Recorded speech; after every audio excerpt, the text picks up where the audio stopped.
후서 4장 6절 한 절만 같이 합독하겠습니다. 하나님의 말씀은 고린도 후서 4장 6절입니다. 우리 함께 믿음으로 합독합니다. 어두운 데에 빛이 빛이라 말씀하셨던 그 하나님께서 예수 그리스도의 얼굴에 있는 하나님의 영광을 아는 빛을 우리 마음에 비추셨느니라. 아멘.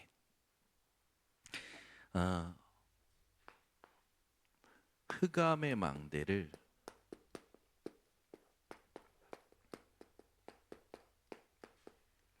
빛의 망대로 치유하라.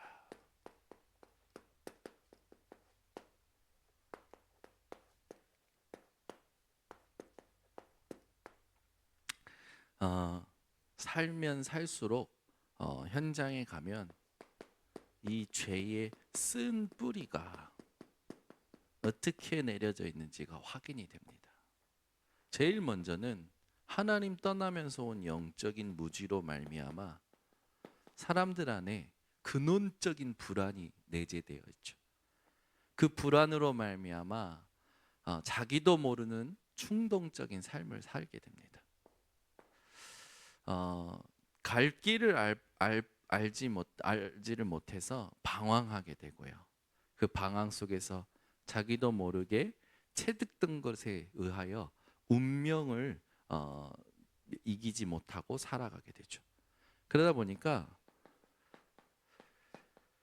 정신적인 문제, 육신적인 문제보다 심각한 게 영적인 문제죠. 하나님 떠난 문제거든요. 이 영적인 문제 속에 사람들마다 무엇이 깊이 자리 잡냐면 상처가 깊이 자리 잡아요. 이 상처로 말미암아 사람들은 자기도 모르게 불신앙의 열매를 맺고 또 죄의 열매, 많은 이 잘못된 열매를 맺죠. 그런데 사람들을 자세히 들여다보면 무언가에 다 중독되어 있어요. 참 이게 무서운 것 같아요. 개인마다 나라는 것에 갇혀서 무언가에 중독되어 있어요. 그걸 하지 않으면 견딜 수 없는 상태들이 보입니다. 우리 번성교회 성도님들은요, 해도 안 해도 아무 상관없는 하나님의 평안을 누리는 증인들이 되시기 바랍니다. 그러다 보니까 자기가 원하지 않는데 운명에 이끌려서 살아가는 거예요. 저와 여러분을 하나님이 이 속에서 끄집어내기 위해서 은혜를 주시고 예수를 이 땅에 보내셔서 그리스도의 일을 하게 하시고 십자가에서 모든 걸 이기시게 만드셨죠. 그 그리스도를 믿을 때에 여기에 사로잡힐 수밖에 없었던 우리가 완전히 뭐가 되느냐? 자유케 되어집니다. 여러분은 여기에서 빠져나온 자들이에요. 그래서 그리스도 예수 안에서 누려야 할 자유가 무엇으로 우리에게 임했는지를 정확히 보면 우리의 삶에 늘 바라봐야 될 것이 딱 하나입니다. 하나님의 창조의 빛이죠. 오늘 본문에 보면 이런 말씀이 있어요. 어두운 데에 빛이 비치라 말씀하셨던이라는 말씀이 있습니다. 이거는 뭐냐? 창세기 1장에 하나님께서 혼돈, 공허, 흑암을 향하여 빛이 있으라 하신 말씀을 그대로 인용한 거예요. 그러니까 하나님의 창조의 빛이 임했다라는 거죠. 우리 인생에요, 이 창조의 빛이 우리 마음에 비추어지면 치유가 되어지는 겁니다. 이 빛은요, 하나님이 말씀으로 나타내셨죠.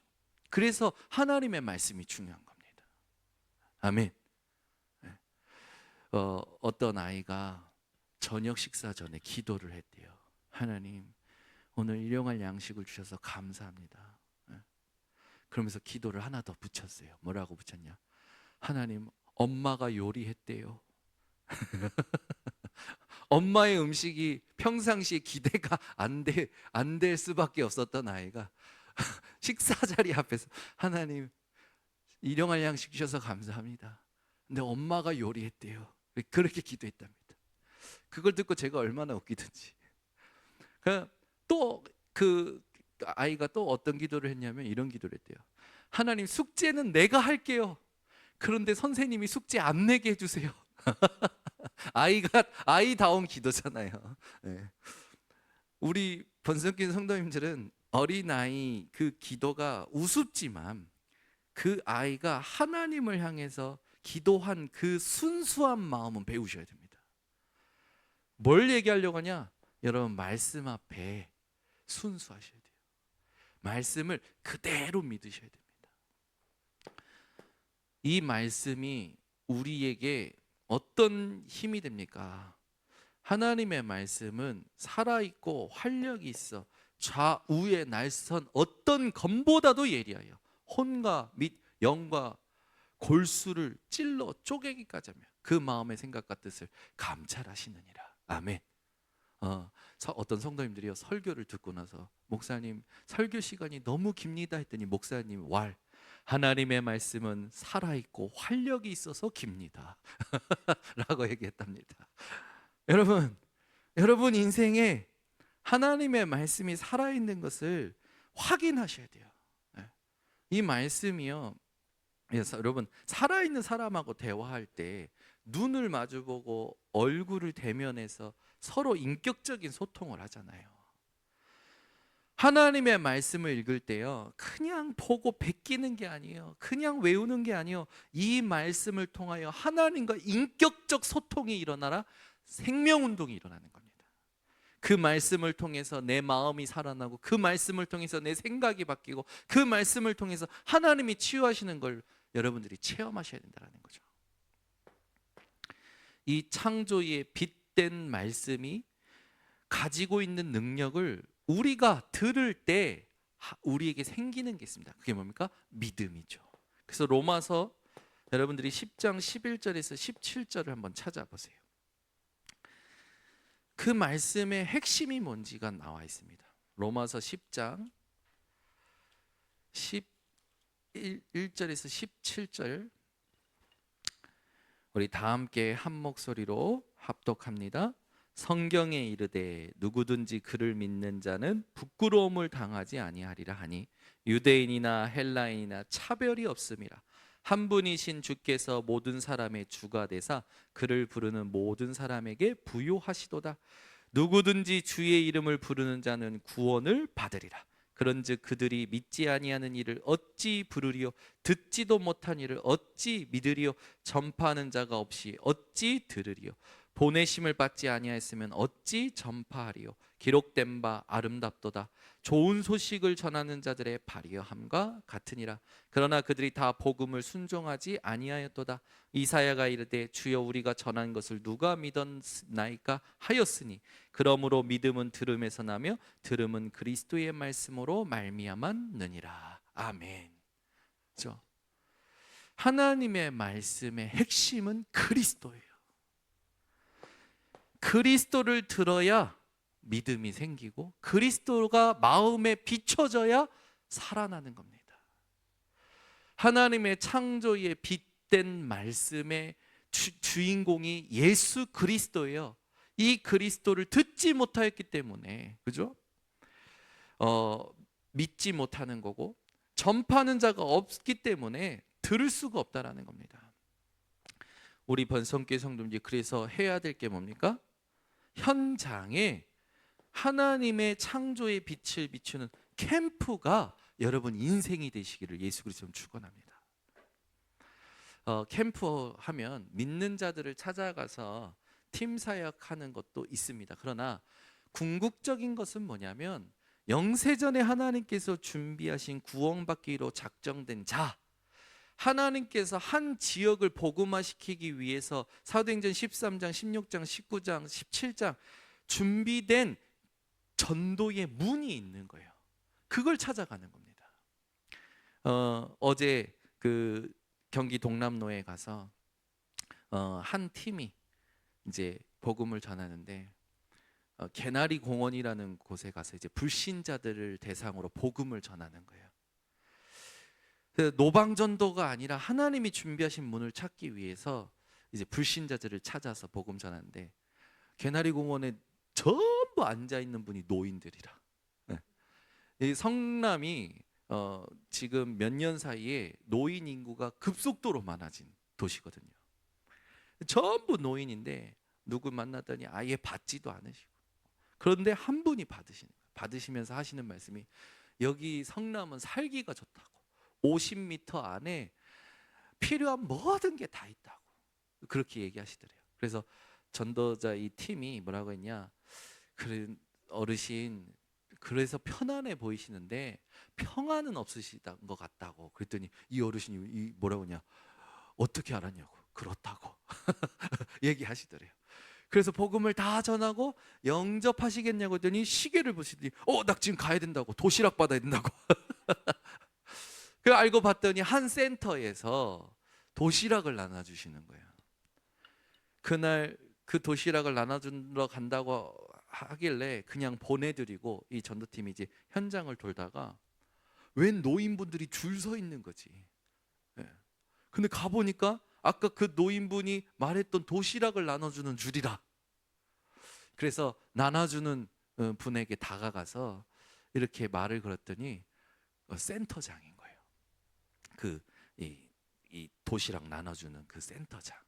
그 센터장에게 우리는 이 동네 전도하러 왔다 하니까 이 센터장이 놀래면서 사실 내가 신학 공부를 마치고 목회를 하려고 했었는데 센터의 문이 열려가지고 센터의 일을 하다가 지금 목회도 못하고 전도도 못하고 늘 죄책감에 있었는데 이렇게 만나니까 내가 부끄럽기도 하고 그렇다고. 들어보니까 수십 년 이 센터에서 밥 만들어서 도시락 만들어서 이 일을 하다가 지금까지 하게 된 거예요. 수십 년. 그런데 자기 마음에 늘 한켠에 항상 이 복음을 전해야 된다는 죄책감이 있었는데, 복음을 전하고 싶은데 이 어떻게 전해야 될지 모르는데 교회 얘기를 먼저 꺼내는 거예요. 교회 얘기만 꺼내면 같이 일하는 사회복지사들도 다 도망가고 노인들도 다 도망가고, 그 전도에 대해서 이 갈증이 있었던 차에 캠프 기간에 그분에게 하나님께서 마음 문을 열고 예비된 문을 열어주신 거죠. 현장에요, 복음 받을 자도 있고요, 또 이 영접하는 자도 있고요, 하나님이 준비하신 전도의 문 될 곳도 있어요. 여러분들이 하나님의 창조의 빛을 비추는 캠프 속에 들어가서 하나님이 준비하신 것을 확인하는 인생이 되시기를 바랍니다. 그런데 이 캠프의 축복을 우리가 그렇게 듣고 알았는데도 불구하고 안 되는 게 뭡니까? 이게요, 망대가 돼버렸어요, 내 안에. 그래서 자꾸만 여기에 다 무너지는 거예요. 이게 내 가치 판단의 기준이 되고 선입견이 되어 있어가지고 하나님이 준비하신 것에 집중하지 못하는 거죠. 하나님의 창조의 빛 대신 예수 그리스도의 말씀이 마음에 비춰질 때 치유받은 증인들이 있죠. 현장에 이런 사람들이 예비되어 있습니다. 저 문제 속에 죄의 쓴뿌리에 갇혀있던 자들에게 예수 그리스도의 빛이 비추어졌을 때 인생이 바뀐 사람들이 있죠. 요한복음 20장에 보면 막달라 마리아가 나오잖아요. 이 막달라 마리아, 이 사람이 예수님의 부활하신 것을 처음 본 증인입니다. 이 여인은 예수님이 십자가에 못 박히고 돌아가셨을 때 예수님 무덤 앞에 찾아갔던 자였죠. 그런데 이 막달라 마리아가 예수님의 제자로서 예수님의 부활을 처음 본 증인입니다. 얼마나 은혜입니까? 이 막달라 마리아가 누가복음 8장 2절에 보면 과거에 어떤 상태였습니까? 7 귀신 들렸던 자예요. 7 귀신 들렸던 막달라 마리아에게 이 마리아를 치유했던 빛이 예수 그리스도의 빛이었어요. 여러분들이 이 빛을 소유한 자들이요, 이 빛을 전하는 자들이죠. 그래서 여러분들이 가지고 있는 예수 그리스도의 빛을 가지고 현장에 가면 귀신에게, 마귀에게, 흑암에 눌린 자들을 자유케 할 수 있는 겁니다. 여러분들 잘 아시면 요한복음 4장에 누가 나옵니까? 사마리아 여인이 나오죠. 이 사마리아 여인에게 남편이 몇 명 있었습니까? 5명 있었어요. 또 6번째 남자랑 살고 있는데 대단해요. 벌써 요즘 시대에 돌싱들 뭐 있잖아요. 네, 저번에 뭐 프로그램 보는데 이경실이 그러더라고. 뭐 3번 갔다 오는 건 아니잖아. 이러더라고. 근데 지금 돌싱보다 선배들이 이 시대에 있었다니까요. 몇 번 갔다 왔습니까? 6번. 6번째.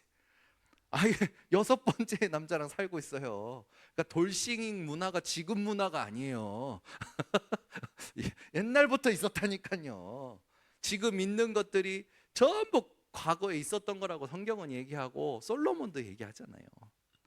이 사마리아인이 얼마나 수치스럽고 부끄러운지, 오죽했으면 사람들이 제일 돌아다니지 않는 정오 시간에 물길로 나옵니까? 그때 누구를 만납니까? 예수님을 만나요. 예수님께서 물 한 잔 달라고 하면서 어찌 나한테, 당신은 저기지 않습니까? 근데 어찌 나한테 말을 거십니까? 그러면서 예수님 얘기하시죠. 지금 뜨는 물을 마시면 다시 목마르니와 내가 주는 물을 마시는 자는 영원히 목마르지 아니하리라. 그러면서 이 사마리아 여인의 과거를 마치면서 메시아 되심을 얘기하셨을 때 이 사마리아 여인이 사람들의 시선을 피하고 사람들에게 수치심을 느끼면서 살던 이 사마리아 여인이 즉시로 자기가 사는 지역에 가서 뭐가 됩니까? 전도자가 돼요. 예수 그리스도의 빛이 비추어지면 과거가 어떻든, 과거에 얼마나 죄악된 삶을 살았든 상관없이 재창조된 인생을 살게 되어지는 거죠. 이 빛이 저와 여러분에게 임했고 지금 함께하는 줄 믿습니다. 그래서 우리가 일어나서 현장에 가서 빛만 비추면 되는 거예요. 여러분들 잘 아시지만 베드로가 주는 그리스도시요 살아계신 하나님의 아들이시라 얼마나 이렇게 멋진 고백을 했습니까? 멋진 고백이 아니라 시대적인 고백이었죠. 근데 이 베드로가 예수님을 3번 부인합니다. 얼마나 이렇게 너무 아마 눌렸을 거예요. 그 베드로를 예수님이 요한복음 21장에 보니까 찾아가시죠.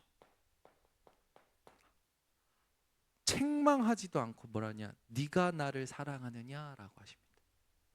그때 베드로가 주께서 아시나이다 라는 고백 속에서 무엇이 됩니까? 도망자에서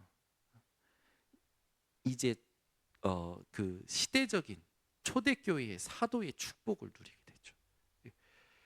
교회의 축복을, 교회를 세우는 축복을 베드로가 받게 돼요. 예수 그리스도의 빛이 임하면 내가 어떤 실수를 했어도 상관없습니다. 하나님의 새 일을 보게 되는 겁니다. 여러분들은 막달라 마리아처럼 흑암의 귀신에 눌린 자들을 자유케 할 예수 그리스도의 빛을 가진 자요. 수치와 부끄러움 속에 사람을 피하고 살던 사람이 전도자가 되었던 것처럼 모든 사람들의 인생을 재창조할 수 있는 빛을 가진 자예요. 교회를 세우는 빛을 가진 자들입니다.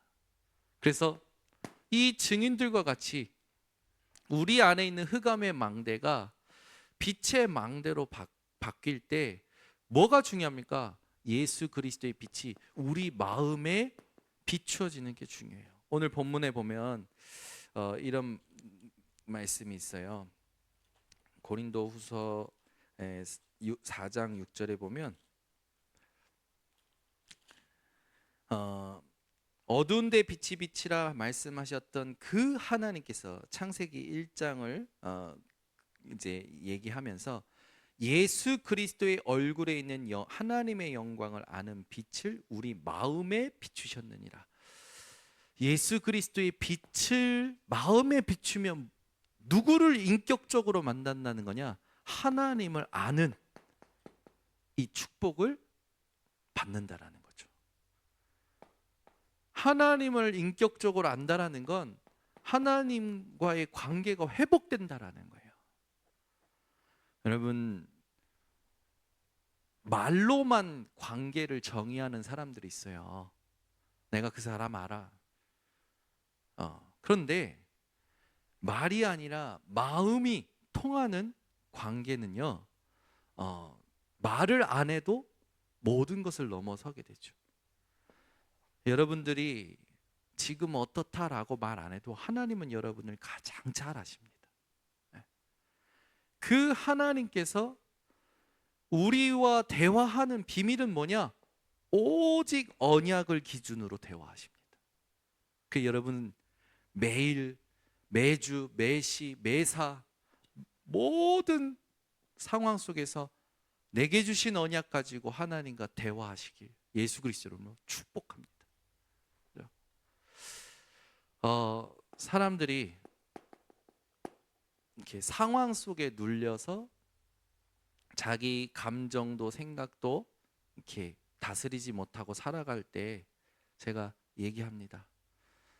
하나님 앞에서 질문해봐라. 그리스도의 승리를 선포해봐라 라고 얘기하죠. 그때마다 사람들이 처음에는 지나가는데 그것을 진짜 한 사람들이 제게 해주는 말이 뭐냐? 목사님, 제가 영향을 받지 않아요. 문제에도, 갈등에도, 위기에도, 사람에게도 영향받지 않게 되었어요 라고 얘기해 주세요. 그때 저는 가장 기뻐요. 해결된 게 아니라 그 모든 것들이 상관없어졌다라는 거죠. 왜 그렇습니까? 하나님은 뜻을 가지고 계십니다. 이 뜻을 이루기 위해서 계획하신 섭리가 있어요. 하나님의 요셉을 총리로 세우셔서 많은 생명을 구원하시려고 할 때 계획을 가지고 요셉이 형들의 손에 팔리게도 하시고 보디발 집에 노예로 들어가서 몸종으로 섬기게 하시고 감옥에 가게 하시고 누명 써서 감옥에 가게 하시고 감옥에서도 여러 가지 일을 겪지만 결국은 하나님은 요셉을 언약을 성취하는데 세우시죠. 여러분, 우리 인생의 참된 빛의 망대가 뭐냐? 하나님이 주신 언약입니다. 이 언약이 성취될 때 하나님은 우리를 통하여 영광 받으시고 우리도 그 영광의 자리에 함께 주인공이 되어지는 거죠. 하나님은 이렇게 인도하시려고 저와 여러분을 지금도 이렇게 세밀하게 간섭하시는 줄 믿습니다. 그래서 내 안에 있는 모든 흑암의 망대를 빛의 망대로 치유하는데 창조의 빛 대신 예수 그리스도의 말씀을 내 마음에 간직하고 그것을 기억하고 그 힘을 의지해서 기도하는 모든 성도님들 되시기를 예수 그리스도로 축원합니다. 기도하겠습니다. 하나님 감사합니다. 오늘도 우리 번성교회 성도들 어두운 데서 빛이 있으라 하신 그 창조의 빛 대신 예수 그리스도의 말씀을 통하여 하나님과의 관계를 회복하고 흑암의 망대를 빛의 망대로 바꿔서 치유받은 증인들과 같이 새로운 하나님 인생의 삶을 누리게 하여 주시옵소서. 이것을 두고 지금 내게 놓여져 있는 모든 것에 영향받지 않는 하나님 망대를 의지하고 그것을 누리며 여호와의 이름을 통하여 모든 것을 다스리는 모든 성도들 되게 하옵소서. 예수 그리스도의 이름으로 기도드리옵나이다. 아멘.